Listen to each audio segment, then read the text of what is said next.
and welcome to this edition of Carolina Insider. I'm Abby McDowell. Today we start out in our neighboring state. North Carolina continues to face backlash for the transgender bathroom law recently passed. Under this law, transgender people are forced to use a bathroom that matches their gender on their birth certificate, not the gender they identify with. Tuesday, PayPal announced it will no longer open an operations center in North Carolina because of this law. In the statement released, PayPal said the new law perpetuates discrimination and it violates the values and principles that are at the core of PayPal's mission and culture. PayPal would have brought 400 jobs to Charlotte.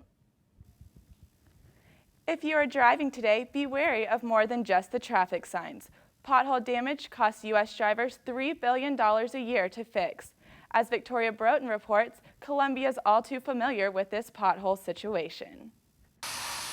On any given day, 4 to 6 cars pull into the bays here at Auto Club in need of repairs. These days, half of them for potholes. Roads are bad in Columbia. The owner says a lot can go wrong. Struts, suspension, and some seriously bent rims. Columbia's pothole problem got especially bad after the fall floods. In some places, like here on Blossom Street, metal plates cover up trouble below. Other places, potholes still riddle the roads. Drivers are agitated and looking for answers. The city will kind of throw a steel plate on top of it and be done with it. That kind of seems like their solution to all the potholes around here. Instead of actually filling them in, they'll throw a steel plate on it and call it a day.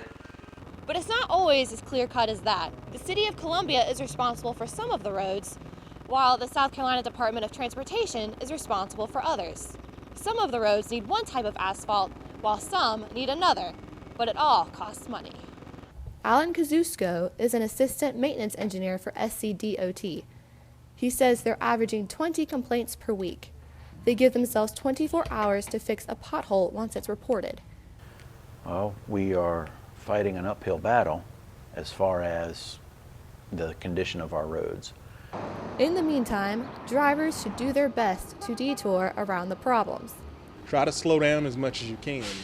It's the force at which you hit the pothole and the impact is where the damage is done. Otherwise, you might just be the next car coming into the Auto Club and walking out with a big bill. Victoria Broughton, Carolina Insider. April is Distracted Driving Awareness Month, and AAA of the Carolinas is urging you to pay attention while behind the wheel. According to AAA, distracted driving plays a major role in traffic accidents and deaths. The National Highway Traffic Safety Administration reports that distracted driving caused almost 3,200 deaths and 430,000 injuries in 2014. You might have noticed Facebook has been making some changes recently. Here with the latest news on social media is Laura Ararat with The Buzz. Laura? Thanks, Abby. Facebook is now capturing the attention of many cable news networks after partnering with E! News. Facebook Live now allows viewers to watch live stream video from different networks like E! News, NPR, The Washington Post, and even Cosmo Magazine right on Facebook. Every time a network stream goes live, all of its millions of fans are notified so they can join in and watch now. According to the Forbes magazine, a major development is coming. The new technology reportedly will transform Facebook Live into higher quality video, just like you would get from TV news. That and other upgrades will be unveiled next week at the annual Facebook F8 Developers Conference in San Francisco, where they'll discuss new updates and other integrations. That's it for this edition of The Buzz. I'm Laura Ararat. Back to you, Abby, in the studio. Thanks, Laura. Kicking it over to sports, following a 2-1 series loss against Vanderbilt, the number 8 Gamecocks rallied on Tuesday night at home against Coastal Carolina. With runs scored by L.T. Tobert, John Jones, Jonah Bride, and Marcus Mooney, the Gamecocks beat Coastal Carolina 4-2. Pitcher Taylor Widener is credited with the win, and Josh Reagan with the save.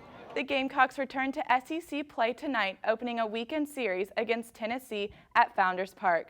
They will then travel to Charlotte, North Carolina to face the number 13 UNC Tar Heels at BB&T Ballpark Tuesday. Elsewhere in sports, the spring football game is this Saturday at noon. Gates open at 10:30 and admission is free.